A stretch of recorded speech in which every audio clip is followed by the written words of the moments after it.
pessoal, tudo bem com vocês? Espero que estejam bem, hein? Vamos lá para mais uma aula da área ambiental, não é verdade? Nós vamos estudar hoje, pessoal, a parte da legislação ambiental brasileira. Como que a legislação age para a proteção do meio ambiente, tá certo? Então vamos lá, conosco, vamos ver.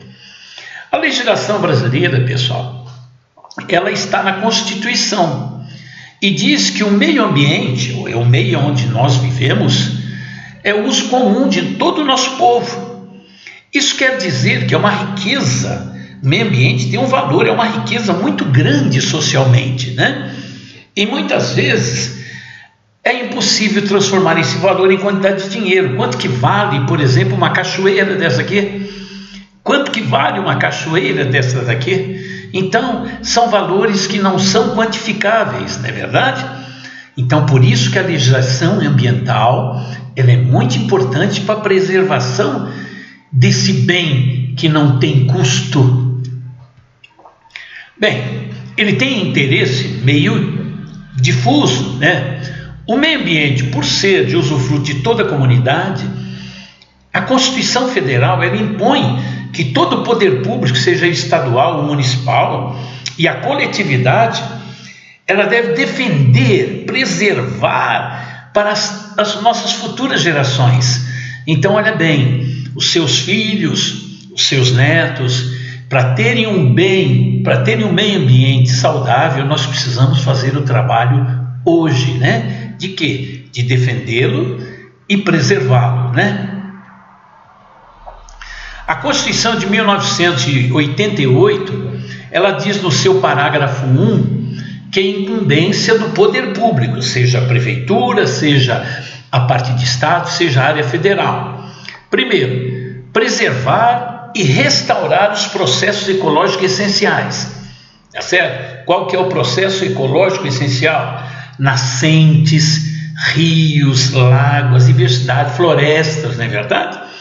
Preservar a diversidade e integridade do patrimônio genético, para poder manter essa parte genética. Definir espaços territoriais a serem protegidos. A gente tem que, a prefeitura, o Estado, a área federal, ela tem que definir o espaço que tem que ser preservado. Exigir estudo de impacto ambiental de todas as construções, né? E tudo que tiver ao alcance para preservar o meio ambiente. Controlar o uso de métodos e técnicas que comprometem o meio ambiente, né? Instalação de indústrias que não seguem a parte de controle do meio ambiente. E promover a educação ambiental, que é isso que nós estamos fazendo aqui. Educando ambientalmente as pessoas para terem palavras, terem opiniões, para poder participar de todo esse processo. Tá ok? O parágrafo 2 diz o seguinte: obrigatoriedade de PRAD, esse é aquele plano, né? Para a exploração de recursos minerais. A gente tem que ter essa obrigatoriedade. Sanções penais e administrativas para pessoas físicas ou jurídicas que lesivas ao meio ambiente. Florestas, matas, Serra do Mar, Pantanal, zona costeira, são patrimônios nacional. Então a gente tem que preservar. São indisponíveis as terras devolutas dos estados. As usinas nucleares terão localizações definidas, como a de Angra, ela se localiza numa região bem definida pelo governo e por leis federais. A legislação, o poder público federal, estadual e municipal, como eu disse, compete defender o meio ambiente, estabelecer normas, leis, decretos, portarias, resoluções para poder defender o meio ambiente. Isso é muito importante, né? A legislação ambiental brasileira é integrada por normas. Quais são essas normas? Criam direitos e deveres do cidadão em relação ao meio ambiente. Para a água nós temos o CONAMA, para outra área, toda do meio ambiente temos aplicações de normas, ISO 14000, não é verdade? Muito importante. Criam instrumentos de proteção, criam normas para o uso de um bem ambiental como água e solo, como é a ISO 14000, que nós vamos estudar também. disciplina as atividades que interferem com os bens ambientais. Isso é muito importante, que criam tudo, até unidades de conservação. Essa é a legislação brasileira. A política nacional, olha bem, instituída através da Lei 6.938, de agosto de 81, que regulamenta o decreto 88.351, de 1 de julho de 83.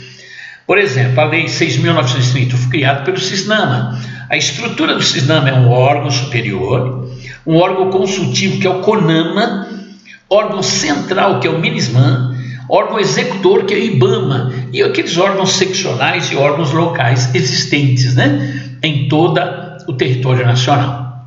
O CONAMA e o IBAMA é um dos mais importantes existentes aí desses órgãos. A estrutura do CISNAMA: Conselho de Governo, assessorar o Presidente da República, o CISNAMA. O CONAMA, Conselho Nacional do Meio Ambiente, assessorar e propor ao Conselho do Governo diretrizes e políticas que deliberam áreas na sua competência sobre normas e padrões. MINISMAN, Ministério do Meio Ambiente e dos Recursos Hídricos e da Amazônia Legal. Planejar, coordenar, supervisionar e controlar a política nacional do meio ambiente. Olha esses órgãos, CISNAMA, muito importante, tá ok? A estrutura do CISNAMA, olha bem, ela tem o IBAMA, que é o Instituto Brasileiro do Meio Ambiente e dos Recursos Naturais Renováveis, muito importante. O SEMAR, que é a execução e fiscalização, né, da parte dos projetos, dos programas existentes. E o SEMAN, que é SEMAR e o SEMAN, fiscalização e controle em suas jurisdições. Competência do CONAMA, que é o Conselho Nacional, né, do Meio Ambiente. O CONAMA, dentre outras, atribui estabelecer, mediante proposta ao IBAMA, as normas e critérios para licenciamento de indústrias ou potencialmente poluidoras, os controles tudo a ser concedidos pelos estados e supervisionado pelo IBAMA. Muito importante. As penalidades. Esta lei 6.938, ela entende por poluidor, pode ser pessoa física, pode ser pessoa jurídica, de direito público ou privado, responsável direto ou indiretamente por atividade causadora de degradação ambiental, ficando sujeita apenas de reclusão de 1 a 3 anos e multa ainda, né, condicionados à gravidade da infração. Quer dizer que existe a multa, a penalidade para aquelas pessoas que direto ou indiretamente causam a degradação do meio ambiente. Atenuantes, alguns atenuantes. Embora rigorosa, a lei permite às empresas infratoras a aplicação de 90% do valor da multa em compra de equipamentos, ou seja, despoluir no local, plantar árvores, ou seja, é a parte mais importante, que é a parte da campanha da educação ambiental. As condições atenuantes: menor grau de compreensão e escolaridade do infrator, né? Se ele não tem essa escolaridade e não entende que ele está degradando, ele vai ter um atenuante: arrependimento daquele efeito causado, a comunicação prévia e a colaboração com os agentes carregados de fiscalização no meio ambiente, porque tem empresas que não colaboram com os fiscalizadores, escondem, né? Ou seja, aí é pior, né? As condições agravantes: reincidência. Se você reincide naquele processo de poluir 1, 2, 3 vezes, esse é um agravante. Extensão da degradação ambiental, se pega muitas áreas, né?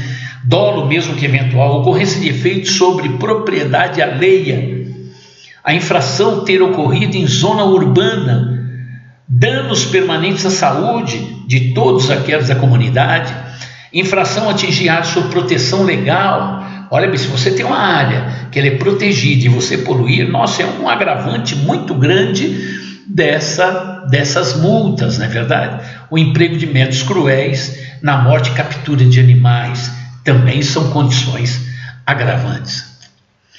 Licenças ambientais são instrumentos de defesa do meio ambiente. A gente pensa, né, que uma indústria vai se instalar em um certo local, ela precisa ter essa licença, que é do IBAMA e do CISNAMA, não é verdade? Em caráter de quê? Para ele saber como que vai ser a localização, a implantação, a operação das atividades, tudo isso. Então, se você tiver numa empresa ela vai implantar o novo processo, precisa saber quais são os resíduos, como que a gente vai tratar o meio ambiente, como que nós vamos disponibilizar, não é verdade? Então, essas, muito importante, tá? Um abraço para vocês. Na próxima nós vamos estudar a ISO 14000, tá? Que é sobre a parte de leis ambientais, de normas específicas ao meio ambiente, tá bom? Um abraço.